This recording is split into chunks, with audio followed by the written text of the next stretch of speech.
Bonjour tout. Eh ben, c'est bien heureuse de vous retrouver comme chaque dimanche pour causer de nos parlanges et puis de nos traditions. À Neuil, allons causer d'une affaire que vous connaissez tous et qui se passe partout depuis la nœud des temps, olé la cuisine au goré. Savez-vous ce qu'est que les gorés? C'est bien que tu sais ce qu'est les gorés. Il allait te poser la question, et quand tu es bien sur tête, parce que c'était qui est historienne, alors pourquoi qu'un cochon, il y a plus en cheveux un goré? Pendant qu'un cochon s'appelle le goré. Eh bien parce que, en fait, au vin encore, une fois, de la langue d'oil, ben, on l'a bien longtemps, vers le XVIe siècle, en fait, la gore, on l'était la truie.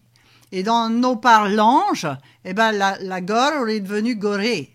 Et donc, on les pour ceux qu'on a tout bien de lieux que le s'appelons la gore. Hein? Parce que on était les élevages de gorées, tout simplement. Voilà. D'accord.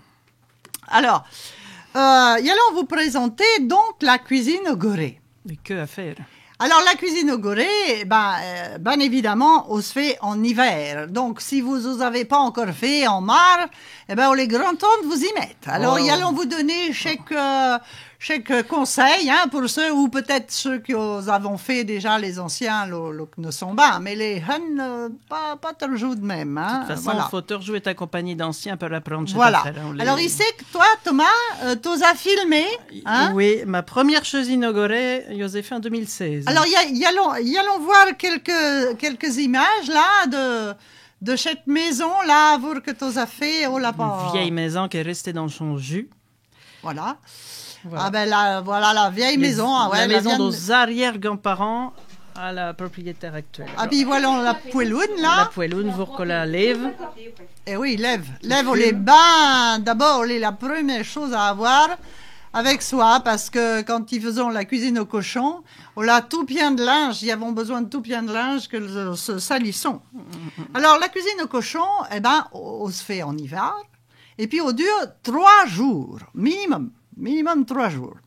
Alors, on se fait en hiver parce que, ben, justement, à Haute-Fouet, on n'avait pas de frigidaire, hein, tout simplement. Et puis, il fallait garder la viande au frais. Hein.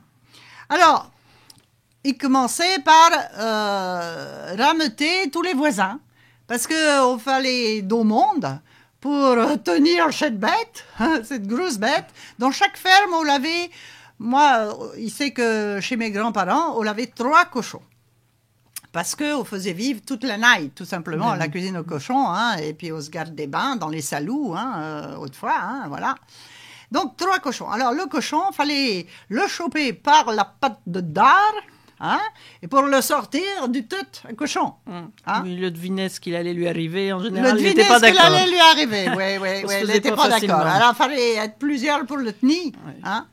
Et puis alors là, ce qui se passait, ben, on va pas être très agréable à entendre, et ben on faisait, on lui coupait la gorge, dis donc. Et puis, ben vite, fallait que les bonnes femmes l'arrivions avec leur bassine pour récupérer le sang tout chaud pour faire les boudins. Donc là, fallait pas se louper, hein. Fallait pas se louper. Donc, elles récupérions le sang, puis elles le mettions ben au frais. Ben, il fallait pas qu'au caille. Alors, certains mettions du vinaigre, un filet de vinaigre pour pas au cailler l'opération, ou alors directement à la main, l'opération jusqu'à ce que le cahier englobe comme un gant la main. Et après, moi, j'osais fait à la main, donc on fait bizarre, mais on s'enlève comme un gant, on s'enlève très bien après. Et le sang bouge plus. Eh bien, voilà, exactement. Et puis après, ben, fallait suspendre le goré sur une espèce de civière, hein, et puis évidemment, hein, et puis ouvrir le ventre pour récupérer les boyaux. Parce que ces boyaux, les bien importants, parce qu'on est avec ceux qui faisaient les boudins et puis les saucisses.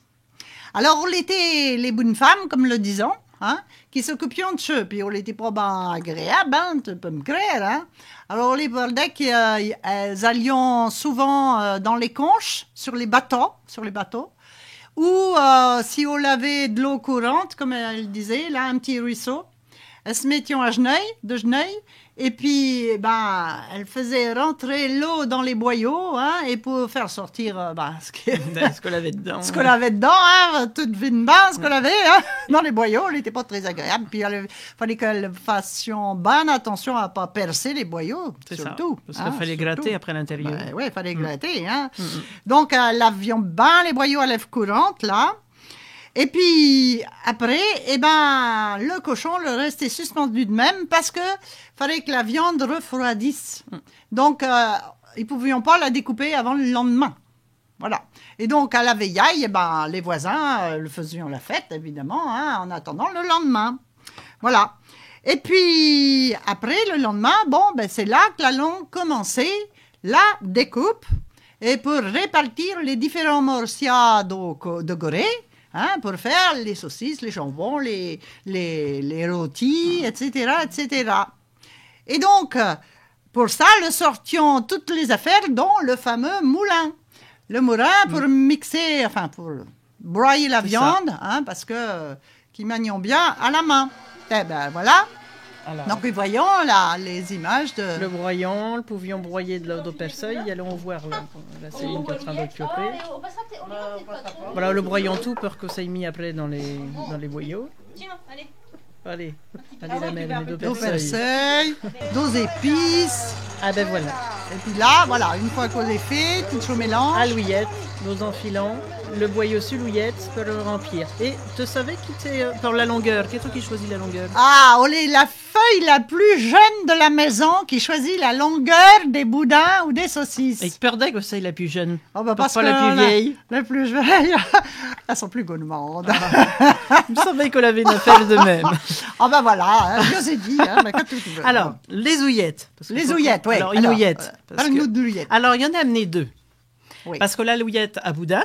Oui. Alors, chez la boudine, elle est plus gros que chez la saucisse et le bout est tordu en biseau. Oui. Ça pour reconnaître, on a une petite on beurre enfile pour retenir. Le boyau là dans le bout. En général, on les bardette à deux parce qu'une qui t'a un louillette et le bout le boyau pour pas cocheuse. Puis, et puis un troisième qui fait les nucs. C'est ça. Avec la ficelle. Et après, la petite houillette à saucisse. Donc, celle-là est droite au bout. Donc, voilà la différence. On est plus gros chez la boudin. Mais les saucisses, ils mettent en bout au moulin et puis ils en finissent de même. Ouais. On ressemble un peu aussi aux ouillettes. Elle est un peu la même forme que si tu n'entends pas bien ce qu'il te dit. Alors, la viande à boudin, justement, il fallait qu'elle cuise ben longtemps. Y allons voir peut-être dans le chaudron, là. Voilà. Donc, la viande à boudin, elle cuisait longtemps pour que la graisse, après, on récupérait la graisse par-dessus. Puis, une fois que la viande, elle avait bien fondu, on partage la viande de ce chaudron en deux. Et puis, d'un côté, on met le sang. Et puis après, on mélange bien le sang et la viande. Et puis après, on l'enfile dans les boyaux. Et puis après, évidemment, on fait de nouveau cuire les boudins. Et puis l'autre moitié de la viande, on préparait du vin blanc avec des œufs battus, comme une omelette. On mélange avec des épices. On mélange tout ça au reste de viande. Et on enfile dans les boyaux également. Et ça fait des boudins blancs. Et donc, il fallait faire deux fournailles. On commençait toujours par faire recuire les boudins blancs, en faisant bien attention que les quattions pas. Puis après, dans le même chaudron, où il y avait tout bouilli, tout ça, on remettait les boudins noirs. Quelques minutes, il fallait qu'on frémisse. Puis après, pour pas qu'on pète. Et puis après, on pouvait enfin sortir les boudins et bien les éparer sur un linge pour pas que le prognon frette trop vite. Et puis après, on répartissait l'ensemble de la cuisine entre tous les participants. Et allons voir peut-être dans... Les boudins, nous frottions à la graisse. Ouais, voilà, pour couvrir, là, voilà, comme nous voyons à cette heure. Voilà, pour couvrir, le prenions une couenne. Et puis, frottions bien les boudins pour qu'on brille. Alors là, on avait 92 boudins nègres. Ah, tu as compté? Oui, on était intéressant de savoir on voit bien, là, les chines, la rouelle, les rôtis, les jarrets, qu'elle est dans le salou, pour garder pour... le lard pour les lardons. Le lard, puis on mettait tout ça dans les salous, les grands salous, là, pour regarder. Il me souvient bien de tout ça, moi. Alors, ce qu'avons vu tout à l'heure dans une bassaille, parce que ce qui gardions, parce que rien ne se perdait dans le Gorée. Non. Y avons vu le foie bian et la pire. Ouais. Donc, le foie bian, les poumons, parce qu'on faisait la sauce à la pire, et puis après, on a la pire rouge, le poumon, le foie, parce qu'avec la pire, ils faisaient de bons pâtés de foie Avec un ch'ti de cognac dedans, bon, il est bon. Ah ouais, avec le lard, là, t'es ben bon. Hein. Et peut-être bien que tu peux nous causer de la poêloune. La poêloune, oui. Alors, cette grosse poêloune, elle était à l'origine utilisée pour faire les grandes bujailles, les grandes lessives. On faisait bouillir l'eau dedans. Quand on utilisait chez Grove Cuve en pierre pour mettre le linge, et il a l'eau qui bouillait. Pour celles qui étaient en pierre, oui. Oui, pour mettre le linge. Mais on lavait la poêloune plus bas pour avoir l'eau chaude. En fonte. En fonte. Comme nous avons vu, on est là aussi, là autour, on a de lèvres. Parce qu'on a toujours besoin d'èvres près d'une cheminée, des lèvres chaudes. Et surtout pour la cuisine au cochon, comme tu dis, on a le linge, on a la vaisselle, toujours plein de vaisselle. Et puis, on a de lèvres qu'on peut utiliser pour faire les bouillons, pour faire tout ce qu'il y a pour cuire, quoi. Alors, la poêloune qu'on utilisait pour la goraille était pour cuire la viande, on l'était en cuivre très souvent, dans chaudron en cuivre. Bon, c'est là qu'on y avons vu, et en inox, c'est un peu plus moderne, mais on l'était dans nos cuivres. Oui, bien sûr. Bien sûr. Alors, si vous voulez retrouver tout ce qu'ils venons de raconter et comment, en détail, on se faisait la cuisine au Gorée, et puis tout plein d'autres affaires et tout, comment était la vie autrefois, il vous recommande ce livre. On s'appelle Souvenir d'un hutier du Marais Poitevin. C'est Eugène Olivier et c'est publié chez Geste Éditions. Et là, c'est une mine, c'est un petit trésor. Ça vous replonge dans la vie d'autrefois, dans le Marat. Hein, c'est vraiment merveilleux de description. Et puis, on avait donc d'autres témoignages qui ont été réédités.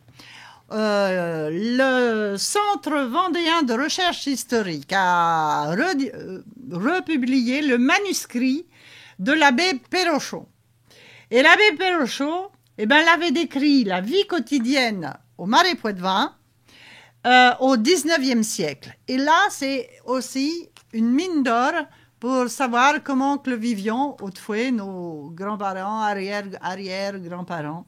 Et vous verrez qu'on est vraiment très, très intéressant pour tous ceux-là qui s'intéressent à la vie d'autrefois et savoir pour ces traditions d'où qu'elles viennent, hein, en fait.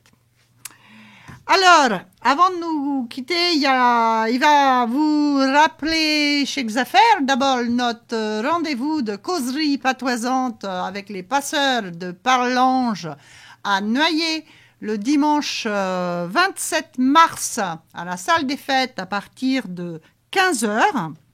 Et puis, surtout, si vous voulez nous contacter, nous écrire, vous envoyez un petit mot à l'adresse qui s'affiche passe.parle17@gmail.com.